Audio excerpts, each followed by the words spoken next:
नमस्कार, दो दूनी चार में आपका स्वागत है। मैं हूं विकास भदौरिया। हम आज ठीक 2 बजे से आपके सामने फिर से हाजिर हैं और 2 बजे हम आपके सामने देश के 4 अलग अलग शहरों दिल्ली, मुंबई, लखनऊ और पटना से देश के अलग अलग हिस्सों की खबरें अपने सहयोगियों के जरिए आप तक पहुंचाते हैं। आज हम बात करेंगे दिल्ली से पाकिस्तान के सिंध में लश्कर ए तैयबा के एक प्रमुख आतंकवादी राजुल्लाह निजामनी उर्फ अबू सैफुल्लाह को जो मार गिराया गया है उस बारे में। सैफुल्लाह, जिसे 2006 में नागपुर में राष्ट्रीय स्वयंसेवक संघ के मुख्यालय पर हमले में शामिल बताया जाता है, उसकी अज्ञात हमलावरों ने गोली मारकर हत्या कर दी है। इस खबर को विस्तार से आपके सामने रखेंगे, लेकिन अगली खबर के लिए हम चलते हैं लखनऊ पंकज झा के पास।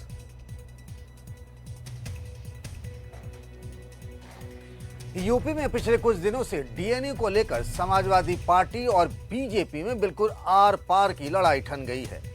समाजवादी पार्टी के मीडिया सेल की तरफ से आपत्तिजनक ट्वीट किया गया था, सोशल मीडिया में पोस्ट किया गया था। उसके बाद से लगातार विवाद जारी है और आज इस विवाद में यूपी के मुख्यमंत्री योगी आदित्यनाथ भी कूद पड़े हैं। ब्रजेश पाठक की तरफ से एक मुकदमा भी यानी एफआईआर भी दर्ज कराया गया है मीडिया सेल पर और ये कहा गया है बीजेपी के अधिवक्ता सेल की तरफ से कि अगर सार्वजनिक रूप से अखिलेश यादव ने 15 दिनों में माफी नहीं मांगी तो बीजेपी उनके खिलाफ भी हाई कोर्ट जा सकती है। आज इसी पर विस्तार से बात करेंगे। फिलहाल चलते हैं मुंबई जितेंद्र दीक्षित के पास। धन्यवाद पंकज जी। और ऑपरेशन सिंदूर को लेकर भारत सरकार की ओर से जो सर्वदलीय प्रतिनिधि मंडल बनाए गए हैं, जो दुनिया के अलग अलग देशों में जाकर बात रखेंगे अपनी, उसको लेकर उद्धव ठाकरे वाली शिवसेना ने अपना विरोध जताया है। आज सामना के संपादकीय में काफी तीखे शब्दों में ये कहा गया कि इस तरह की योजना से भारत एक कमजोर देश जान पड़ता है और इस मामले में जो है सरकार को ऐसा कदम नहीं उठाया जाना चाहिए था। इस पर हम आगे बात करेंगे। अब आइए चलते हैं प्रभाकर के पास, पटना। धन्यवाद जितेंद्र। और आज हम बात करेंगे बिहार में तीसरे मोर्चे की। हम बात करेंगे प्रशांत किशोर के जन स्वराज की, जो कि जैसे जैसे चुनाव की तारीख नज़दीक आ रही है उनका कुनबा बड़ा होता जा रहा है, मजबूत हो जा रहा है। तो आखिर प्रशांत किशोर बिहार के चुनाव में किसका नुकसान करेंगे, किसका फायदा करेंगे? क्या एनडीए को चिंता करने की जरूरत है या इंडिया अलायंस की नींद इससे उड़ी हुई है? इस पे हम विस्तार से चर्चा करेंगे और इस पर हमारे साथ पॉलिटिकल एनालिस्ट अभय कुमार होंगे, जो आंकड़ों से हमें इसे समझाने की कोशिश करेंगे। लेकिन पहले खबरों के विस्तार के लिए हम दिल्ली का रुख करते हैं विकास के पास। ये बहुत बहुत शुक्रिया प्रभाकर आपका। तो खबरों को विस्तार से रखते हैं और सबसे पहले बात कर लेते हैं लश्कर ए तैयबा के एक आतंकी की। पाकिस्तान के सिंध में लश्कर ए तैयबा का एक प्रमुख आतंकी अबू सैफुल्लाह मार गिराया गया है। इसको किसने मारा? अज्ञात हमलावर बाइक पर आए और उसे मारकर गोली चले गए। सैफुल्लाह, जिसे 2006 में नागपुर में राष्ट्रीय स्वयंसेवक संघ के मुख्यालय पर हमले में शामिल बताया जाता है, इसकी अज्ञात हमलावरों ने गोली मारकर हत्या कर दी। सूत्रों के मुताबिक वह नेपाल में लश्कर मॉड्यूल पर काम कर रहा था। फाइनेंसिंग, भर्ती और लॉजिस्टिक्स भी वही लश्कर ए तैयबा के लिए देखता था। सैफुल्लाह आतंकवादियों को भारत में घुसपैठ करने और धन जुटाने में मदद भी करता था। खास बात यह है कि पाकिस्तान में बीते 2 सालों में पाकिस्तान में ऐसे 16 आतंकी इसी तरह से मार गिराए गए हैं। किसने इनको मारा, कौन लोग थे, आज तक उनका पता नहीं चला।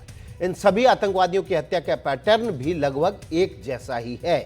सभी आतंकवादियों की हत्या के बाद यही बात सामने आई कि अज्ञात हमलावरों ने उसे गोली मार दी है। तो इस खबर को हम अब आगे बढ़ाते हैं और बात कर लेते हैं लश्कर के इस टॉप कमांडर की। पाकिस्तान में अबू सैफुल्लाह जब मारा गया तो सिंध में वो चुपचाप छिपके रह रहा था। इससे पहले वो बहावलपुर में और मुरीदके में अपना ठिकाना बनाए हुए था। लेकिन जब भारत और पाकिस्तान के बीच तनाव बढ़ा पहलगाम हमले के बाद, तो उसे आईएसआई ने एक सुरक्षित ठिकाने पर सिंध में शिफ्ट कर दिया था। सिंध में अज्ञात हमलावरों ने इसको घर से निकलते वक्त गोली मार दी। नेपाल में लश्कर के मॉड्यूल पर यह काम कर रहा था और लश्कर ने भारत में हमले की जिम्मेदारी भी इसी के सर पे दी हुई थी। भारत में आतंकवादियों की घुसपैठ में भी ये शामिल रहा है। लश्कर के ऑपरेशनल कमांडर बाबा जी का ये बड़ा मददगार माना जाता है।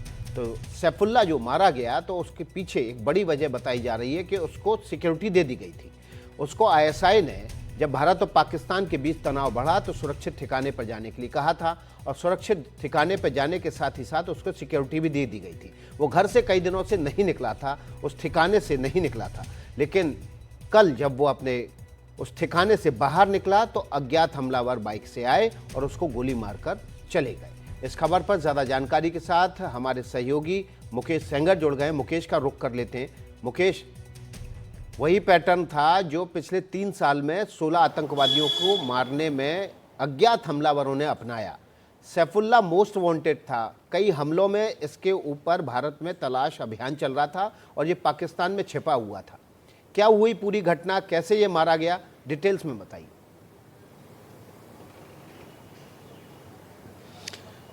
देखिए, बिल्कुल अबू सैफुल्लाह बहुत ही मोस्ट वांटेड आतंकी था भारत का और लंबे समय से सुरक्षा एजेंसियां इसकी तलाश कर रही थी।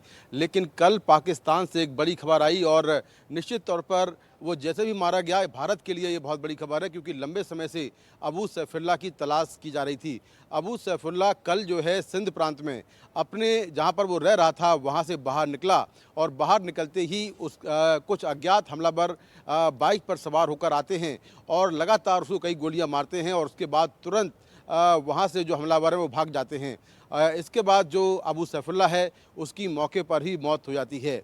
इसके बाद कुछ वीडियो जाते हैं पाकिस्तान से जिसमें पाकिस्तानी झंडे में अबू सैफुल्लाह का जनाजा जो है वो निकाला जा रहा है। तो ये बात तो साफ है कि किस तरह से पाकिस्तान में आतंकियों के जनाजे जो है वो राष्ट्रीय ध्वज के साथ निकाले जा रहे हैं। इससे साफ होता है कि किस तरह से पाकिस्तान की सरकार और पाकिस्तानी सेना आतंकियों की मददगार है। न सिर्फ मददगार है बल्कि उनको राष्ट्रीय सम्मान भी मिलता है मारे जाने पर। और जहाँ तक मैं बात करूँ अबू सैफुल्लाह की, अबू सैफुल्लाह भारत में कई बड़े आतंकी हमलों का मास्टरमाइंड रहा है। 2008 में रामपुर में सीआरपीएफ कैंप में हमला हुआ, उस हमले का वो मास्टरमाइंड रहा है।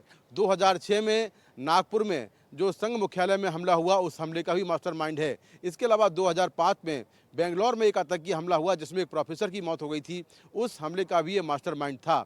अबू सैफुल्लाह जो है लंबे समय तक नेपाल में रहा है और नेपाल में रहकर लगातार भारत के खिलाफ जो आतंकी गतिविधियां हैं उनको अंजाम दे रहा था। नेपाल में बैठकर वो लश्कर-ए-तैयबा के लिए रिक्रूटमेंट और फंडिंग का काम लगातार कर रहा था। और ये जो हाफिज़ सईद जो लश्कर-ए-तैयबा का चीफ है, हाफिज़ सईद का ये बहुत क्लोज है, काफ़ी क्लोज है और हाफिज़ सईद के कहने पर ये नेपाल गया था जहाँ से बैठकर लगातार लंबे समय से भारत विरोधी गतिविधियां वहां से कर रहा था। लेकिन जैसे ही भारतीय एजेंसियों को जानकारी मिली कि सैफुल्लाह नेपाल में है, उसके तुरंत बाद ये पाकिस्तान भाग गया। अब ऑपरेशन सिंदूर जिस तरह से हुआ तो उसके बाद पहले से ही पाकिस्तान सहमा हुआ था और जिस तरह से कई आतंकी मारे गए ऑपरेशन सिंदूर में, अब जो बचे हैं वो भी लगातार टारगेट पर हैं, निशाने पर हैं, मारे जा रहे हैं। और उसी कड़ी में जो सैफुल्लाह है, अबू सैफुल्लाह, वो मारा गया है। तो पाकिस्तान को एक बड़ा झटका लगा है क्योंकि जिन आतंकियों को वो पाल पोस रहा है वो एक एक करके निशाने पर आ रहे हैं, मारे जा रहे हैं।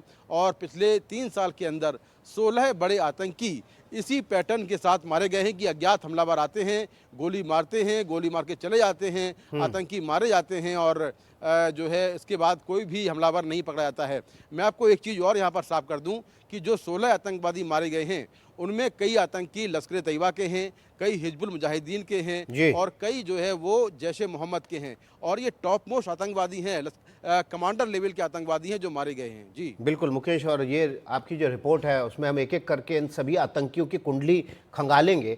बात अभी अबू सैफुल्लाह की हो रही है। 2006, 2005 और 2008 में आरएसएस मुख्यालय नागपुर पर हमले का आरोप इसके ऊपर है। इसके अलावा भारतीय विज्ञान संस्थान पर भी इसने हमले की साजिश रची थी। रामपुर में सीआरपीएफ कैंप पर भी इसी अबू सैफुल्लाह ने हमला करवाया था। तो इसे अबू सैफुल्लाह को मोस्ट वांटेड अपराधियों में से घोषित कर रखा था और इसकी भारतीय एजेंसियां तलाश कर रही थी। लेकिन सिंध में इसकी तलाश पूरी हुई और अज्ञात हमलावर इसको गोली मारकर चले गए। अब हम आपको एक एक करके पाकिस्तान में जो पिछले 3 सालों के भीतर जो 16 आतंकवादी मारे गए, अज्ञात हमलावरों ने उनको गोलियों से भून दिया, उनकी कुंडली आपके सामने रखते हैं। पाकिस्तान में जो आतंकी मारे जा रहे हैं उनका सभी का हत्याओं का पैटर्न एक सा ही है। गोली मारकर हत्या कर देते हैं अज्ञात हमलावर, बाइक पर सवार होकर आते हैं, अंधाधुंध फायरिंग करते हैं और आतंकी को मारकर चले जाते हैं। आतंकी सैफुल्ला से पहले भी इसी तरह की 16 हत्याएं हुई हैं। ज़्यादातर आतंकी जो मार गिराए गए वो भारत में कई बड़े हमलों के आरोपी थे। अब हम इन आतंकियों की सूची आपके सामने रखते हैं। अबू सैफुल्ला लश्कर ए तैयबा का बड़ा कमांडर था, नेपाल का ये ऑपरेशन चीफ था और भारत में आतंक फैलाने और भारत में आतंकवादियों भेजने की जिम्मेदारी इसके ऊपर थी। नदीम उर्फ अबू कताल, ये भी लश्कर ए तैयबा का आतंकवादी था, इसको भी इसी तरह मारा गया। काशिम अली लश्कर ए तैयबा का ये भी आतंकवादी था। इसके अलावा चौथा है मुफ्ती शाह मीर, मानव और हथियार तस्करी का आरोप इसके ऊपर था। रहीमुल्ला पांचवा नाम, रहीमुल्ला तारिक जैश ए मोहम्मद का आतंकी था। ये भी उन 16 आतंकियों की सूची में है जिनको पाकिस्तान के भीतर गोलियों से भून दिया गया। अकरम गाजी लश्कर ए तैयबा का आतंकवादी है ये भी। और उसके बाद ख्वाजा शाहिद, ये भी लश्कर ए तैयबा का आतंकी है। 8वां नाम है जिया और रहमान, लश्कर ए तैयबा का आतंकी है। 9वां नाम है कारी एजाज आबिद, ये अहले सुन्नत वल जमात का आतंकवादी है। 10वां नाम है दाऊद मलिक, ये लश्कर ए जब्बार का आतंकवादी है। और 11वां नाम है अदनान अहमद, ये लश्कर ए तैयबा का आतंकवादी है। 12वां नाम है बशीर अहमद पीर, ये हिजबुल मुजाहिदीन का आतंकवादी है। और इस तरह से 16 आतंकवादियों की पूरी सूची है। अब हम आपको आपके सामने एक एक आतंकवादी की हत्या की तारीख और हत्या में हमलावरों ने कौन सा पैटर्न अपनाया वो रखते हैं। अबू सैफुल्ला, जिसको कल सिंध में मार गिराया गया, लश्कर ए तैयबा का आतंकवादी है। सिंध में हमलावरों ने इसके गोली मार दी 18 मई को। नेपाल में लश्कर मॉड्यूल पर काम करता था। लश्कर कमांडर आजम चीमा का ये सहयोगी था और भारत में 3 बड़े हमलों का साजिश करता था। नदीम और अबू कताल लश्कर ए तैयबा का आतंकवादी है। मार्च 2025 में इसे भी अज्ञात हमलावरों ने गोली मार दी और झेलम में हमलावरों ने इसको गोली मारकर इसकी हत्या कर दी थी। मोस्ट वांटेड आतंकवादी हाफिज सईद का ये रिश्तेदार है और आतंकवादियों को ट्रेनिंग देता था, घुसपैठ भी भारत में कराता था और पुंछ में सेना के काफिले पर हमले का ये मुख्य साजिश करता था।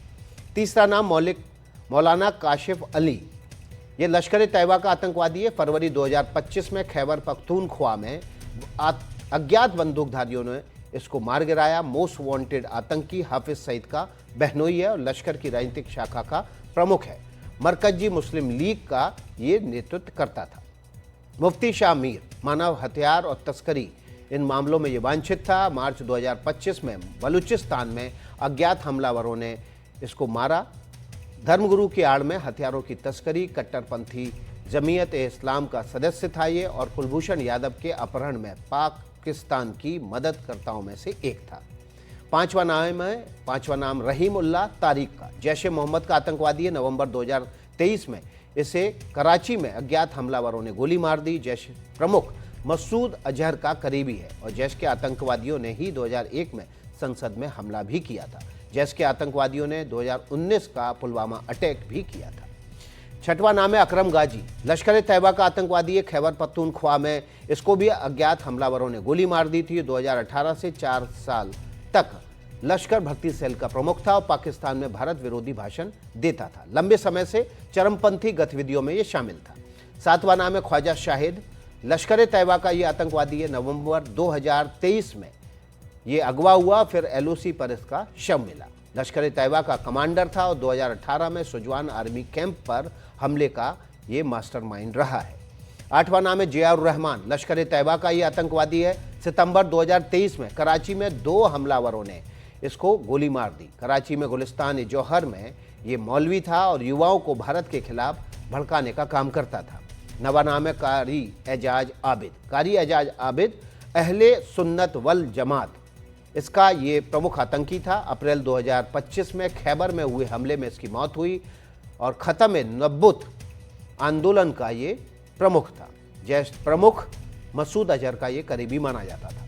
दाऊद मलिक लश्कर ये लश्कर ए जब्बार का आतंकवादी था। दाऊद मलिक अक्टूबर 2023 में मिराली में अज्ञात हमलावरों ने इसको भी गोली मार दी। जैश प्रमुख मसूद अजहर का ये करीबी माना जाता था और लश्कर ए जब्बार नाम के संगठन का संस्थापक था। 11वां नाम अदनान अहमद, लश्कर ए तैयबा का आतंकवादी है। दिसंबर 2023 में कराची में अज्ञात बंदूकधारियों ने इसको मारा। 2016 में पंपोर में सीआरपीएफ हमले का ये मास्टरमाइंड था और उधमपुर आतंकी हमले का साजिश करता है। लश्कर के कैंप में आतंकवादियों को ट्रेनिंग देता था। 12वां नाम है बशीर अहमद पीर, बशीर अहमद हिजबुल मुजाहिदीन का आतंकवादी है। 20 फरवरी 2023 को रावलपिंडी में अज्ञात बंदूकधारियों ने इसको मारा। कुपवाड़ा का रहने वाला था, 15 साल से पाकिस्तान में ही था। पाकिस्तान में हिजबुल का यह लॉन्चिंग चीफ था। 13वां नाम 2022 में इस जहूर इब्राहिम जैश ए मोहम्मद के आतंकवादी की हत्या हुई। जहूर इब्राहिम, इसको भी 2 अज्ञात हमलावरों ने गोली मार दी थी। ये मोस्ट वांटेड आतंकवादियों में से एक था जहूर इब्राहिम। 1999 में हुए विमान अपहरण में ये शामिल था और पूरा नाम मिस्त्री जहूर इब्राहिम था। 14वां नाम है मेजर दानियाल। पाकिस्तानी सेना से जुड़े ISPR का यह अधिकारी था और मार्च 2025 में पेशावर में हमलावरों ने इसको गोली मार दी थी। अगस्त 2016 में बारामूला हमले का यह प्रमुख साजिश करता था और सेना के काफिले पर हमले का मास्टरमाइंड माना जाता है। 15वां नाम रियाज अहमद उर्फ रियाज अहमद, ये नाम है इसका। लश्कर-ए-तैयबा का आतंकवादी है। POK के रावलकोट में इसकी गोली मारकर हत्या कर दी गई। जनवरी 2023 में राजौरी आतंकी हमले का यह मास्टरमाइंड था। और 16 और आखिरी नाम है परमजीत सिंह पंजवार। खालिस्तान कमांडो फोर्स का यह आतंकवादी है। भारत में यह वांछित था। मई 2023 में लाहौर में अज्ञात बंदूकधारियों ने इसको गोली मार दी थी। भारत की मोस्ट वांटेड आतंकवादियों की सूची में इसका नाम था। मलिक सरदार सिंह के नाम से इसको भारत में जाना जाता था। तो ये वो नाम थे 16 करके, जब हमने एक एक नाम आपके सामने रखे जो पाकिस्तान में एक ही पैटर्न के तहत मार गिराए गए। मुकेश सेंगर हमारे साथ हैं। मुकेश, सभी आतंकवादी एक ही पैटर्न से मारे गए, क्या ये आपसी लड़ाई का नतीजा आतंकवादियों की, या इनके जो अंदर अंतर विरोध थे वो ही इतने ज्यादा हो गए थे कि अज्ञात हमलावर इनको मार के चले गए?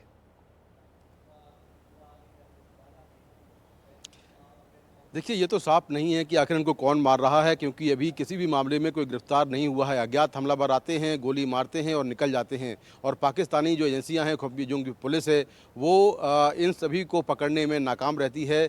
लगातार पाकिस्तान में जो ये बड़े आतंकवादी हैं, बड़े बड़े कमांडर हैं लश्कर के, हिजबुल के या जैश के, वो मारे जा रहे हैं। लेकिन जो भी हैं बधाई के पात्र हैं, क्योंकि इससे सीधा हमारा फ़ायदा ये है कि देश के दुश्मन बारी बारी से मारे जा रहे हैं। मारने वाले जो हैं, जो भी हों, लेकिन लगातार पाकिस्तान में आतंक का खात्मा हो रहा है। और जो आतंकी ये सोचते हैं कि वो अपने घर में सेफ हैं, पाकिस्तानी सेना के कहने पर वो सेफ हाउस में चले जाते हैं, लेकिन वहाँ भी वो नहीं बच पा रहे हैं। लेकिन मुकेश, ऐसा तो नहीं है कि पाकिस्तानी सेना या ISI इनसे काम निकल जाने के बाद और ये समझने के बाद अब ये किसी काम के नहीं रहे, खुद ही मरवा देती है उनको? देखिए, वही मैं कह रहा हूँ कि कुछ भी पॉसिबिलिटी हो सकती है कि पाकिस्तान का इतिहास रहा है कि वो इस तरह से अगर काम किसी से निकल जाए तो उसको मरवाना या उसका खात्मा करवाना तो कोई बड़ी बात नहीं है, एक पॉसिबिलिटी हो सकती है। लेकिन जैसे मैंने कहा कि किसी भी हमले में कोई भी आरोपी अभी तक नहीं पकड़ा गया है, तो क्यों नहीं पकड़ा गया है? क्या पाकिस्तानी सेना इसमें इन्वॉल्व है? क्या वहाँ की पुलिस इसमें इन्वॉल्व है? आखिर क्यों नहीं पकड़े जा रहे हैं? लेकिन जैसा मैंने पहले कहा कि जो भी हो, इससे एक फ़ायदा तो है कि देश के जो दुश्मन हैं, जो बड़े बड़े आतंकी हमलों में शामिल रहे हैं, चाहे वो कंधार हाईजैक हो, पुंछ में हमला हुआ हो, सैन्य ठिकानों पर हमले हुए हों, सेना के काफिले पर हमले हों, ये सभी हमलों में शामिल जो बड़े मास्टरमाइंड हैं, बड़े कमांडर हैं अलग अलग आतंकी संगठनों के, वो पाकिस्तान में कहीं भी छिपे हों। खैबर पख्तूनख्वा से लेकर लाहौर, कराची, पेशावर, हर जगह ये मारे जा रहे हैं। और पिछले 3 सालों में 16 से ज़्यादा आतंकी जो है मारे गए हैं। तो अभी तक ये साफ नहीं है कि मारने वाला कौन है। अज्ञात हमलावर आते हैं, गोली मारते हैं और निकल जाते हैं। जी, बहुत बहुत शुक्रिया आपका मुकेश सेंगर इस जानकारी के लिए। तो मुकेश की ये रिपोर्ट थी जिसको विस्तार से हमने अपने दर्शकों के सामने रखा। ये 16 वो आतंकी थे जो भारत में आतंक फैलाने के बाद पाकिस्तान में सुरक्षित पनाह लिए हुए थे, लेकिन वहाँ पर भी इनको मारा जा चुका है। अगली खबर के विस्तार के लिए चलते हैं हमारे सहयोगी जितेंद्र दीक्षित के पास, सीधे मुंबई। धन्यवाद विकास। और महाराष्ट्र से खबर यह है कि देखिए, जब से पहलगाम का आतंकी हमला हुआ है तब से लगातार महाराष्ट्र की पार्टी उद्धव ठाकरे वाली शिवसेना केंद्र सरकार को आड़े हाथों ले रही है, केंद्र सरकार पर निशाना साध रही है और ये सिलसिला अभी भी लगातार जारी है। अब आज के सामना में ही एक एडिटोरियल छपा है, एक संपादकीय छपा है जिसका शीर्षक दिया है बाराती तैयार।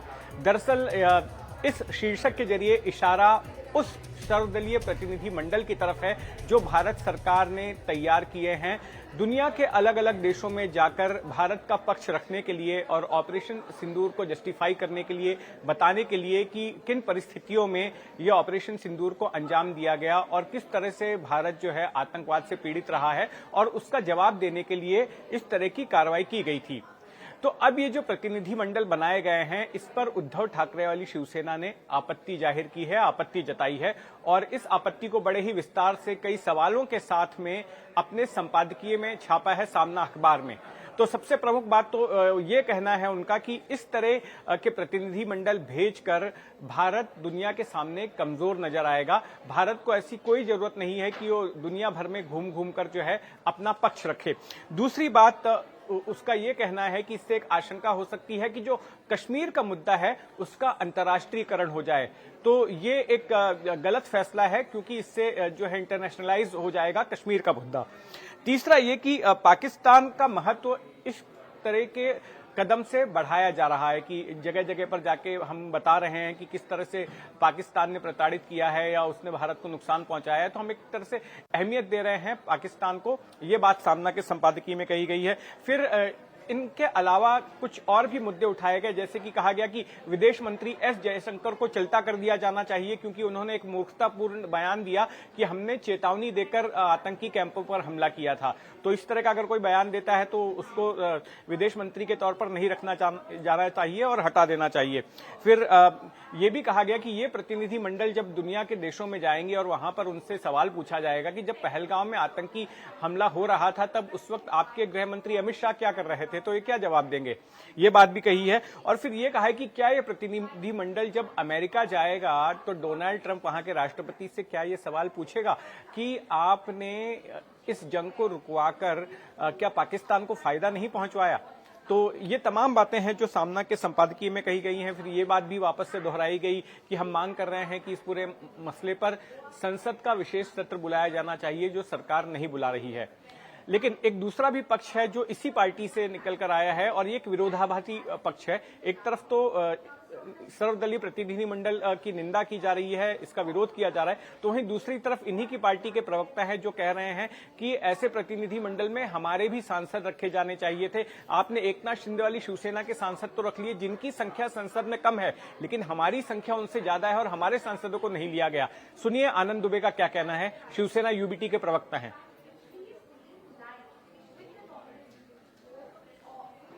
ऑपरेशन सिंदूर का डेलीगेशन विदेश की धरती पर भेज रहे हैं, जहां सांसद जाकर बता सकें कि पाकिस्तान कैसे आतंकवाद को बढ़ावा देता है, कैसे हमारे देश के खिलाफ षड्यंत्र रचता है। तो इसमें हमारा प्रतिनिधित्व भी तो आप दीजिए। हमारे 9 सांसद हैं महाराष्ट्र में, बीजेपी के भी 9 सांसद हैं, तो हम बराबर हुए, तो हमें बराबरी का सम्मान तो दीजिए। अब 37 सांसद समाजवादी के पास हैं, तो उनको उस ढंग का सम्मान दीजिए। टीएमसी को सम्मान उनके अनुसार दीजिए। ऐसा ना कीजिए कि जिसके पास 7 सांसद हैं उसके 2 लोग जाएं और जिसके पास 9 है उसका सिर्फ 1 जाए। पार्टियों के नेताओं से तो बातचीत करिए। तो देखिए कितना विरोधाभास है शिवसेना यूबीटी के पक्ष में। एक तरफ सामना अखबार में सुबह ये छापा जाता है कि इस तरह के प्रतिनिधि मंडल को नहीं भेजना चाहिए, उस पर सवाल खड़े किए जाते हैं, तो वहीं उसी पार्टी के प्रवक्ता कहते हैं कि ऐसे प्रतिनिधि मंडल में हमारे सांसदों को क्यों नहीं लिया जा रहा। तो इस तरह से सेल्फ कॉन्ट्रडिक्टरी स्टैंस है इस पार्टी का। इस बारे में बातचीत के लिए मेरे साथ मौजूद हैं वरिष्ठ पत्रकार मयूर परिख। मयूर, आपने सुना आनंद दुबे का बयान और आपने सामना का संपादकीय भी देखा। इस विरोधाभास को किस तरह से देखते हैं आप? सुबह कुछ और रुख होता है, दोपहर को उनके प्रवक्ता कुछ और बयान देते हैं। लगता है कि उद्धव ठाकरे वाली शिवसेना इस मुद्दे को लेकर उलझ गई है। हाँ, देखिए निश्चित तौर पर उलझ गई है, ये कहना ही सही होगा। और इसकी सबसे बड़ी वजह यह है कि यहाँ तक कि सुप्रिया सुले, जो कि इनकी सबसे करीबी पार्टनर है, जिसके साथ में ये चुनाव लड़े थे लोकसभा और विधानसभा, वो खुद भी इस प्रतिनिधि मंडल में शामिल हैं। तो जब बात ये उठाई जाती है कि क्या ऐसे प्रतिनिधि मंडल की जरूरत है, तो ऐसे में बहुत ही खुलकर ये बात सामने आती है कि इंडी गठबंधन में ही इस पूरे मसले को लेकर एकता नहीं है। इस पूरे गठबंधन के अंदर इस मसले को लेकर सारे नेताओं की एक राय नहीं है। ये बात सबसे पहले खुलकर सामने आती है।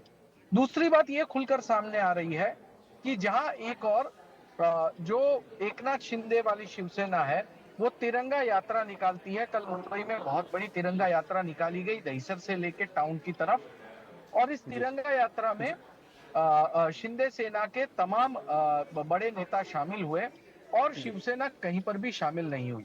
देखिए उनका जो ओरिजिनल रुख है। जी मयूर, मुझे आपको बीच में रोकना पड़ रहा है। एक बड़ी खबर आई है संभल मामले को लेकर। संभल के मामले में इलाहाबाद हाईकोर्ट से एक बड़ी खबर आ रही है। मुस्लिम पक्ष को एक बड़ा झटका लगा है और इस बारे में आइए हम बात करते हैं पंकज झा के साथ, जो हमारे साथ लखनऊ से मौजूद हैं। पंकज जी बताइए, क्या खबर आई है विस्तार से। देखिए, संभल की जामा मस्जिद को लेकर के एक बड़ा फैसला आया है। ये फैसला इलाहाबाद हाईकोर्ट के सिंगल बेंच की तरफ से आया है। आपको बताऊं कि संभल की जामा मस्जिद में सर्वे को लेकर के मुकदमा चल रहा था वहां की निचली अदालत में।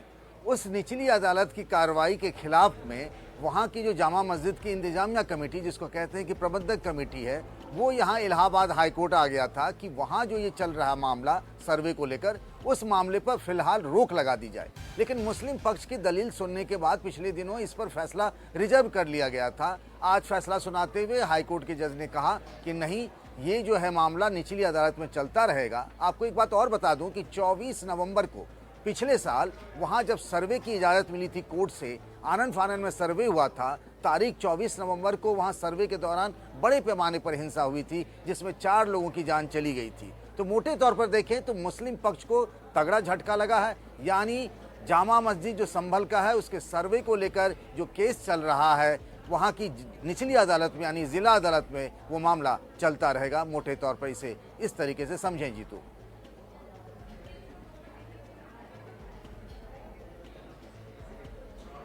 पंकज जी, आपसे समझना चाहेंगे कि आखिर ये मूल मामला क्या था, कहां से ये पूरा बखेड़ा शुरू हुआ, थोड़ा सा उसका बैकग्राउंडर बताइएगा। देखिए, हिंदू पक्ष का दावा है कि जो जामा मस्जिद है ना संभल का, ये हरिहर मंदिर है। मुस्लिम पक्ष जो है उसके अपने दावे हैं कि ये मस्जिद है, एएसआई के कस्टडी में है ये, यानी एएसआई की संरक्षित ये स्मारक है। उसके बाद ये मामला चला गया था वहाँ पर निचली अदालत में, जिला अदालत में हिंदू पक्ष की तरफ से, और वहाँ कहा गया कि इसका सर्वे कराया जाए। उसके सर्वे करने की इजाज़त मिल गई थी। उसके बाद में सर्वे भी हुआ था और उसके बाद ये मामला मुस्लिम पक्ष ने उसकी खिलाफत कर दी। उसके विरोध में इलाहाबाद हाईकोर्ट चले गए थे। हमारे साथ हमारे सहयोगी रणवीर भी जुड़ रहे हैं। इलाहाबाद हाईकोर्ट से जो फैसले की जानकारी आई है, रणवीर क्या पूरा मामला है, संक्षेप में बता दें कि आने वाले दिनों में इस पर क्या असर पड़ने वाला है संभल की जामा मस्जिद को लेकर। देखिए, संभल की जो इमारत है वो मस्जिद है या हरिहर मंदिर था, इसको लेकर के सुनवाई हो या ना हो कोर्ट में, ये आज फैसला आना था। और इस मामले में हाई कोर्ट ने कहा कि पोषणीयता का जो सवाल था, जिसमें मुस्लिम पक्ष ये दावा कर रहा है कि हिंदू पक्ष ने संभल की जामा मस्जिद के इतिहास बताते हुए ये दावा किया था कि हरिहर मंदिर हुआ करता था। ऐसे में ये मामला सुनने योग्य नहीं है, क्योंकि प्लेसेस ऑफ वर्शिप एक्ट 1991 ये कहता है कि जो भी धार्मिक इमारत जिस स्टेटस में 15 अगस्त 1947 को थी उसी स्टेटस में रहेगी, उसमें बदलाव नहीं हो सकता। तो प्लेसेस ऑफ वर्शिप एक्ट के हवाले से ये दावा किया गया कि हिंदू पक्ष की जो दलील है, जो याचिका है, वो सुनने योग्य है ही नहीं। मामला सुप्रीम कोर्ट पहुंचा था और सुप्रीम कोर्ट ने कहा था कि जब तक हाई कोर्ट इस मामले में कोई फैसला नहीं देगा तब तक निचली अदालत के फैसले पर रोक रहेगी। लेकिन जो मुस्लिम पक्ष है उसको सीधे सुप्रीम कोर्ट आने की जगह पहले हाई कोर्ट जाना चाहिए था। हाई कोर्ट में 11 अलग अलग बार सुनवाई हुई, दोनों पक्षों ने अपनी दलीलें रखी और हिंदू पक्ष का दावा ये था कि यहाँ जो मस्जिद की इमारत है उसमें कई ऐसे साक्ष्य हैं, मस्जिद के ऊपर भी दिखाई देते हैं और मस्जिद की गहराई में जब जाकर जांच होगी वहाँ से पता चलेगा कि यह हरिहर मंदिर था। तो ऐसी ऐतिहासिक इन प्रमाणों के आधार पर हिंदू पक्ष ने कहा था कि इस मामले को सुनना चाहिए और इस मामले की पोषणीयता यानी मेंटेनेबिलिटी ऑर्डर 7 रूल 11 के तहत ये मामला सुनने योग्य है। यह हाईकोर्ट ने अब कह दिया है, यानी कि संभल की निचली अदालत अब सुनवाई कर सकती है। मंदिर वाले जो मस्जिद है वहां पे ज्ञानवापी, उसके मामले भी इसी तरीके से सर्वे हुए थे और इसी तरीके का मामला मथुरा का भी चल रहा है। लेकिन हम आगे चलते हैं, यहाँ से हाईकोर्ट के फैसले से आगे चलते हैं यूपी की राजनीति में, जहां इन दिनों डीएनए को लेकर के लंबा विवाद चल रहा है और इस विवाद की हालत ये है कि अब इसमें आज अखिलेश यादव तो पहले से कूदे हुए थे, यूपी के मुख्यमंत्री योगी आदित्यनाथ भी कूद पड़े हैं। पूरे कहानी की शुरुआत होती है 15 तारीख से, जब ब्रजेश पाठक ने किसी मामले में बयान देते हुए कहा कि समाजवादी पार्टी के डीएनए में ही गुंडागर्दी है। उसके अगले दिन समाजवादी पार्टी की मीडिया सेल की तरफ से ब्रजेश पाठक के बारे में, उनके दिवंगत माता पिता के बारे में आपत्तिजनक कमेंट किया गया था। उसके बाद अगले ही दिन ब्रजेश पाठक ने इस मामले में अखिलेश यादव और उनकी सांसद पत्नी डिंपल यादव से हस्तक्षेप की मांग की और कहा कि समाजवादी पार्टी का चाल, चरित्र और चेहरा यही है। उसके बाद फिर अखिलेश यादव ने मोर्चा संभाला, कहा कि मैंने अपने लोगों को संभाल लिया, वो अपना आचरण मर्यादित रखेंगे, लेकिन क्या आपकी तरफ से ये आचरण मर्यादित रहेगा? उसके बाद आज सवेरे फिर से ब्रजेश पाठक का जवाब आता है और ब्रजेश पाठक कहते हैं कि भाई डीएनए जो हमने कहा था वो डीएनए पार्टी के डीएनए की थी, आपकी नहीं। और फिर वो इस पूरे मामले को हिंदू मुस्लिम पॉलिटिक्स पर लेकर चले जाते हैं। उसके बाद फिर से अखिलेश यादव का एक और बयान आता है और उन्होंने ये कहते हुए कहा कि आप पर जब कभी मुसीबत आए तो हम आपके लिए साथ खड़े रहेंगे, और ये भी कहा कि अब द एंड समझा जाए उसका। लेकिन जब हम आपसे बात कर रहे थे, इसी दरमियान उनका एक और पोस्ट आ गया कि उप रहें, चुप रहें, क्योंकि गालिब के एक शेर का जिक्र किया था ब्रजेश पाठक ने। तो अखिलेश यादव ने कहा कि आप तो उर्दू में शेर ना कहें, क्योंकि योगी आदित्यनाथ ने कभी किसी बात को लेकर के उर्दू का विरोध किया था। उनके समर्थन में, यानी ब्रजेश पाठक के समर्थन में डिप्टी सीएम केशव प्रसाद मौर्य और मुख्यमंत्री योगी आदित्यनाथ ने भी अखिलेश यादव और समाजवादी पार्टी के खिलाफ मोर्चा खोला। यानी पिछले 3-4 दिनों से यूपी की राजनीति इसी पर आकर टिक गई है। बात करते हैं समाजवादी पार्टी के प्रवक्ता हमारे साथ हैं उदयवीर सिंह जी। उदयवीर जी, जो मामला है इसका द एंड होगा या ऐसे ही चलता रहेगा? गाली गलौज, बहस, डीएनए, ये वो, एक दूसरे के परिवार, महिला सदस्यों, क्या है ये मामला? एक दो बात आपको मैं आपकी बात से निकाल के बताता हूँ कि डीएनए शब्द हमने आपके लिए कहा था, वो दूसरे लोगों ने उनके परिवार के लिए कह दिया। डीएनए का तो सीधा मतलब आनुवांशिक चीज़ों से है, दादा परदादा पिता, उन्हीं से तो मिलता, वही तो डीएनए है। चाहे आपके पिता का नाम लें न लें।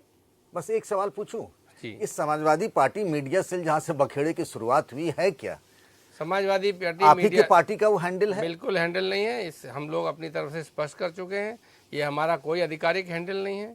इसके बावजूद मैं उसी बात पे आना चाह रहा था, खैर आपने पहले कह दिया। इसके बावजूद उस मीडिया सेल के हैंडल के जवाब में ब्रजेश पाठक जी एफआईआर कराए, हमने तो शिकायत नहीं की, कराए।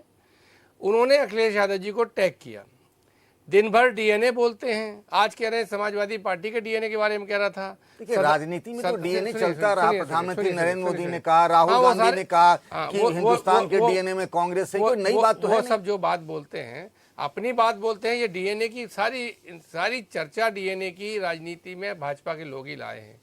अखिलेश यादव जी के पिता के बारे का नाम लेके सदन में कितनी बार बोलते? आप उसी वक्त विरोध कर दिए रहते, आप भी चले जाते, कोर्ट कचहरी मुकदमा कर देते, लोग बहस भी होती है। लेकिन मैं जो बात आपसे कहना चाह रहा हूँ कि ब्रजेश पाठक जी को न्यूज़ में बने रहने के लिए कुछ न कुछ विवादित टिप्पणी करनी होती है, और वो इनवाइट करते हैं अपोजिशन के लोगों से। कोई न कोई छोटा कार्यकर्ता, कोई नाराज समर्थक उन्हें बोल देता है, उसको जबरदस्ती उसके पीछे पड़ते हैं। सवाल ये है, वो सदन में हैं, प्रदेश के उप मुख्यमंत्री हैं, अपने विभाग के बारे में बात करें। विभाग के बारे में तो बात करना नहीं होता। बस और उनका जो चरित्र है राजनीति में वो इस तरह का है कि वो विचारधारा, लोहिया, जनेश, जेपी, इन सब की बातें क्या मतलब है? नहीं, ब्रजेश पाठक ने एक बात कही, मैं उसी बात को कोट कर रहा हूँ कि भाई चूंकि उस जो समाजवादी पार्टी का जो मीडिया सेल से जो लिखा या कहा गया, क्या आप उसको सही मानते? मैं एक सामान्य व्यक्ति होने के नाते आपसे पूछता, आप स्टैंड करते हैं कि किसी के माता पिता को आप जीबी रोड, सोनागाछी से जोड़ें? मैं सामान्य व्यक्ति होने के नाते आपसे कहता हूं कि राजनीति में बहुत सकारात्मक बातें हैं। जरूरत क्या है डीएनए को लाने की? वो जो डीएनए में लाना ही गलत है, फिर उससे आगे मतलब आप कह रहे हैं जो भी कहा मीडिया सेल ने वो सही था? नहीं, मैं तो कह रहा हूँ उससे पहले वालों ने कहा वो भी गलत था, मीडिया सेल को भी नहीं कहना चाहिए। तो आप उनके खिलाफ कोई कार्रवाई क्यों नहीं करते हैं? मेरे लोग थोड़े हैं, मेरा हैंडल नहीं है। जब मैं बोल तो राष्ट्रीय अध्यक्ष ने कह दिया कि मैं अपने लोगों को कह रहा हूं कि वो आपा ना खोए, जब उन्होंने खुद ही कह दिया मेरे लोग हैं, तो फिर आप क्यों कह रहे हैं? पंकज जी, इतनी मित्रता आप क्यों निभाते हैं? ये बताइए, जब ब्रजेश पाठक टैग कर रहे हैं अखिलेश यादव जी को कि ऐसा ऐसा हो रहा है, उन्होंने कहा, उन्होंने अपने ट्वीट के माध्यम से पूरी पार्टी, पूरे लोगों को मैसेज दे दिया कि जो भी हमारे लोग हैं वो इस तरह की कोई भाषा न बोलें। उन्होंने प्रेस कॉन्फ्रेंस में भी कहा कि हमको मर्यादित भाषा बोलनी चाहिए। ब्रजेश पाठक को रेस्पॉन्ड किया। ब्रजेश पाठक खुद तो सुधर जाएं। नहीं, ब्रजेश पाठक ने तो कभी अखिलेश यादव के डीएनए के बारे में नहीं कहा, पार्टी के बारे में डीएनए में कह रहा। नहीं, अरे पार्टी के बारे में, पार्टी का क्या डीएनए होता है? अब ब्रजेश पाठक क्या पार्टी का बताएंगे? कौन सी पार्टी में नहीं रह लिए हैं? द्वार द्वार घूमते हैं और यहाँ आके भाषण दे रहे हैं पार्टी के बारे में। जब डीएनए की आप चर्चा करेंगे तो मैं सारे कार्यकर्ता, सारे समर्थक, सबको आपका जो ये जिम्मेदारी समाजवादी दूंगा क्या पार्टी मीडिया सेल से जो जुड़े हुए लोग हैं, इससे पहले भी जेल गए हैं, विवादों में रहे हैं। मैं यही सुधार करना चाहता हूँ आपकी बात में। जी, समाजवादी पार्टी मीडिया सेल से जुड़े लोग नहीं गए हैं। जिससे नाराजगी होती है सरकार की, उसको उसके नाम पे अरेस्ट कर लेते हैं। कल की जो एफआईआर हुई है उससे मैं सहमत हूँ कि आपने मीडिया हैंडल पे एफआईआर की है। सरकार इस्टेब्लिश करे कि हैंडल किसके, टेक्निकल चीज़ है, किसके मोबाइल से चलता है, क्या आईपी एड्रेस है, किसका नेट यूज़ होता है, कौन सा सिम यूज़ हो रहा है। आप अपने आप बिना जाने किसी का भी नाम लिख देते हैं और गिरफ्तार करके कहते हैं कि ये आदमी मीडिया सेल चलाता था। क्यों नहीं जांच की सरकार ने? आज तक तो जांच नहीं कर पाए। करना चाहिए। अब तो सार्वजनिक तौर पर माफी मांगने की अपील की गई है। जो एडिशनल एडवोकेट जनरल, उनकी तरफ से कहा गया कि माफी मांगे अखिलेश यादव, नहीं तो हम जाएंगे अदालत। जो वकील लोग कर रहे हैं वो सरकार के वकील हैं, उनका काम सरकार का पक्ष रखना है। उनके वकीलों के जवाब में जो हमारे लोगों को जवाब देना होगा वो जवाब देंगे। जब हम पहले से ही इस हैंडल के बारे में बोल चुके हैं, पर फिर भी लेकिन लोग एक तरफा मोनोलॉग करते रहे मोनोलॉग, उसका क्या मतलब है? कानूनी लोगों को भी टेक्निक और सरकार को टेक्निकल ग्राउंड्स पर बात करनी चाहिए, क्योंकि ट्विटर हैंडल एक टेक्निकल विषय है।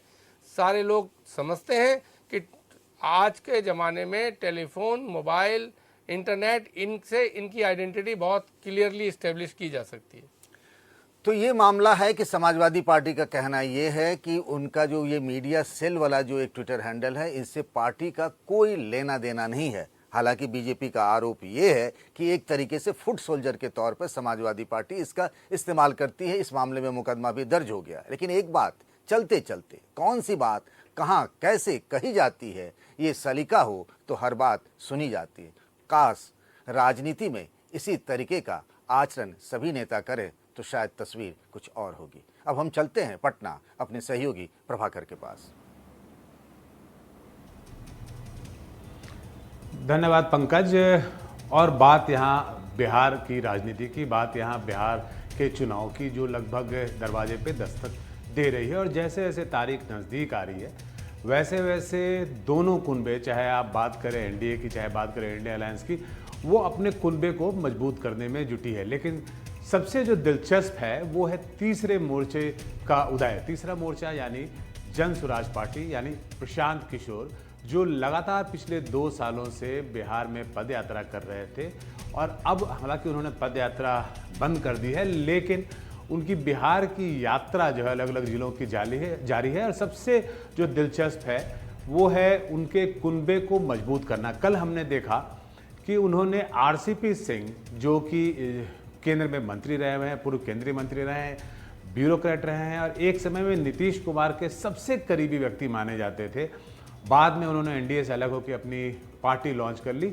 उनको अपने जन स्वराज में प्रशांत किशोर ने न केवल ज्वाइन कराया बल्कि उनकी पार्टी को जन स्वराज में मर्ज कर दिया। और आज जो खबर है वो है कि वो उन्हें राष्ट्रीय अध्यक्ष भी बना सकते हैं, यानी आरसीपी सिंह को प्रशांत किशोर जन स्वराज का राष्ट्रीय अध्यक्ष घोषित करते हैं। तो कुल मिला के लब्बो लबाब ये है कि जो तीसरा मोर्चा है उसे मजबूत किया जा रहा है। और मजबूत होने के बाद वो जो तीसरा मोर्चा है वो जैसे जैसे मजबूत होगा वो किसी न किसी को नुकसान पहुंचाएगा। क्या वो एनडीए को नुकसान पहुंचाएगा, क्या वो इंडिया अलायंस को नुकसान पहुंचाएगा? इस मुद्दे पे हम विस्तार से बात करेंगे। अभय कुमार हैं जो कि जाने माने पॉलिटिकल एनालिस्ट हैं और खासकर राजनीति, जो पॉलिटिक्स से जुड़े हुए, चुनाव से जुड़े हुए जो डेटा है उसके वो मास्टर माने जाते हैं।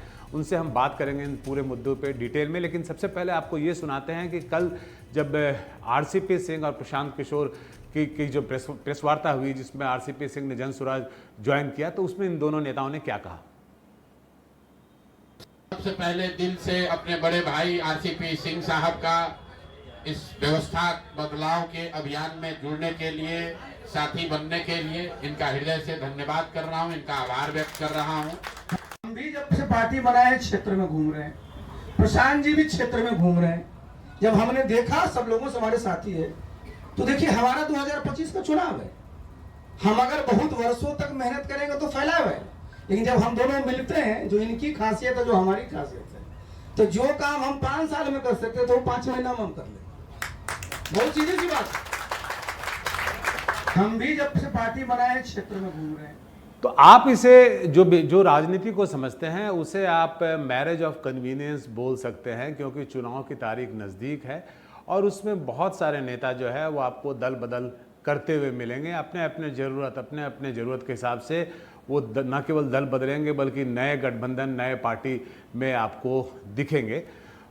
इसी मुहिम में प्रशांत किशोर की पार्टी यानी जन स्वराज में आरसीपी सिंह, जो कि काफ़ी मुखर थे इन दोनों एनडीए के खिलाफ में, नीतीश कुमार के खिलाफ में, उन्होंने जन स्वराज को ज्वाइन कर लिया है और उसके अब वो राष्ट्रीय अध्यक्ष भी बनने जा रहे हैं, ऐसी खबर आ रही है हमारे पास राजनीतिक गलियारों से।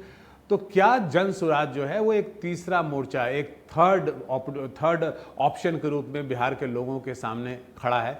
क्या वो दिन पर दिन मजबूत होता जा रहा है? और बिहार की राजनीति जहाँ पे जातीय समीकरण का बोलबाला होता है, उसमें प्रशांत किशोर क्या कर पाएंगे और कितनी अपनी छाप छोड़ पाएंगे? इसी पे बात करने के लिए अभय कुमार हमारे साथ मौजूद हैं, जो कि पॉलिटिकल एनालिस्ट हैं और जो राजनीति से जुड़े हुए डेटा हैं उसके मास्टर हैं, और इनके पास पिछले जितने भी चुनाव हैं उसके डेटा को ये एनालाइज न केवल एनालाइज करते हैं बल्कि उसका जो निष्कर्ष होता है वो निकाल के सामने में रखने में इन्हें महारत हासिल है। तो अभय जी, पहले तो ये बताइए कि आप जो तीसरा मोर्चा जिसकी हम बात कर रहे हैं, तो थर्ड फ्रंट जो होता है, उस पर प्रशांत किशोर को आज की परिस्थिति में आप बिहार में किस पोजीशन पे देखते हैं, कहाँ देखते हैं?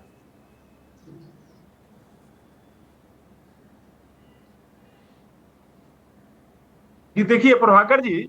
जी अभय जी, आपको आवाज आ रही है? हेलो जी बोला जाए। जी हाँ, आवाज आ रही, थोड़ी कट कट के आ रही है, लेकिन चलिए। देखिए प्रभाकर जी, ऐसा है कि बिहार की पॉलिटिक्स की अगर हम बात करें तो बिहार की पॉलिटिक्स अन्य राज्यों से थोड़ी कुछ इतर है। कैसे? मैं बताऊं कि अगर अभी प्रशांत किशोर साहब की अगर हम बात करें तो अभी 4 सीटों का बाईपोल हुआ है। 4 सीटों के बाईपोल में जो उनके पार्टी का परफॉर्मेंस रहा, अगर उसको माइन्यूटली वॉच करें तो देखते हैं कि चारों सीटों पर अलग अलग परफॉर्मेंस रहा। मतलब क्या कि जिस सीट पर उनके कैंडिडेट अच्छे थे उनको ज्यादा वोट मिला, और जिस सीट पर उनके कैंडिडेट उतने स्ट्रॉन्ग नहीं थे वो कम वोट मिला। मतलब कि प्रशांत किशोर साहब के लिए कैंडिडेट स्पेसिफिक इलेक्शन होने जा रहा है।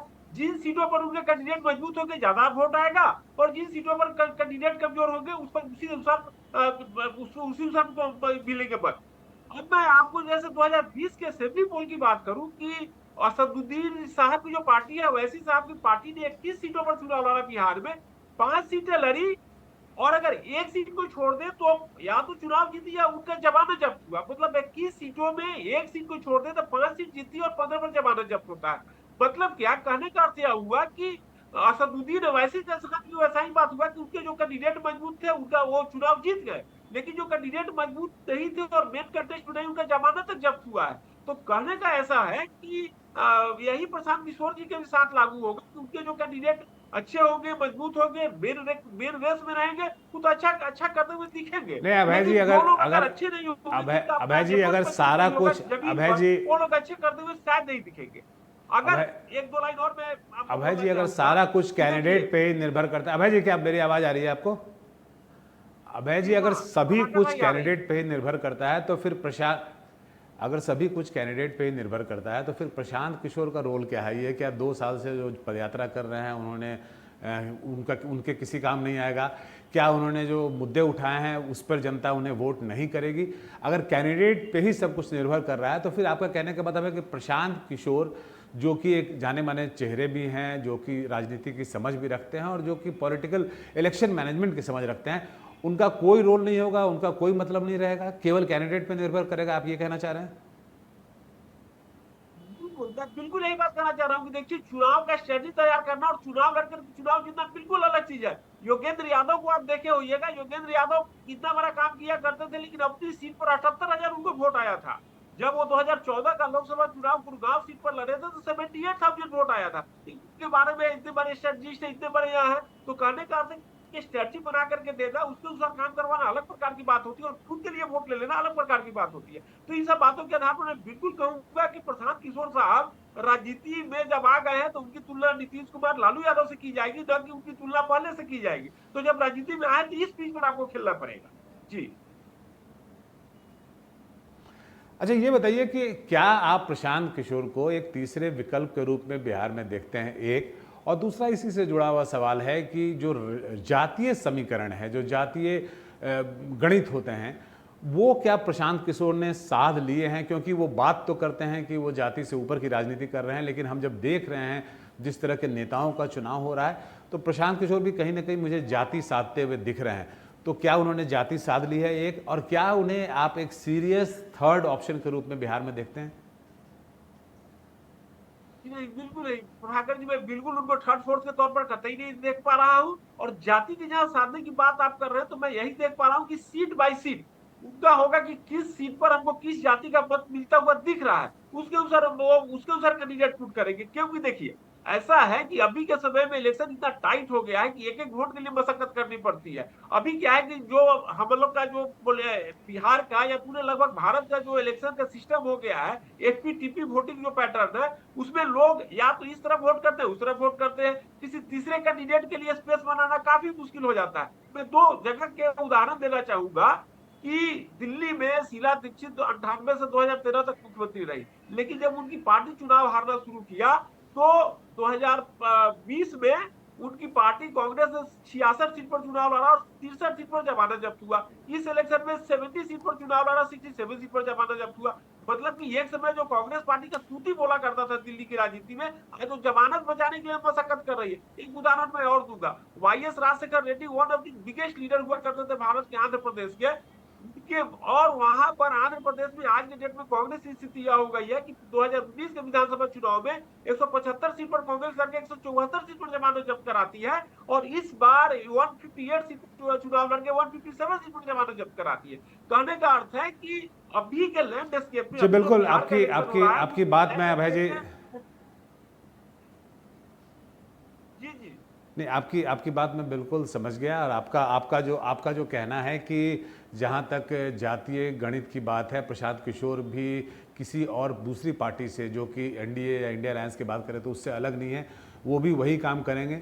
जहां तक सीटों की बात है, वो सीट के हिसाब से और जाति के हिसाब से कैंडिडेट का चुनाव करेंगे, और जो उनके दावे हैं कि उनकी राजनीति जो है वो अलग है बाकी लोगों से, वैसा कुछ जमीन पे दिखेगा नहीं। और आपका मानना है कि अभी उन्हें आप तीसरे विकल्प के रूप में नहीं देख रहे हैं, लेकिन बिहार में ज़्यादातर जो लोग हैं और जिस तरह से प्रशांत किशोर उभर रहे हैं पिछले कुछ दिनों से, जैसे उन्होंने मेहनत की है ज़मीन पे, तो उन्हें एक सीरियस तीसरे विकल्प के रूप में लोग देख रहे हैं। तो बिहार से आज इतना ही, और बाकी वापस दिल्ली चलते हैं अपने सहयोगी विकास के पास।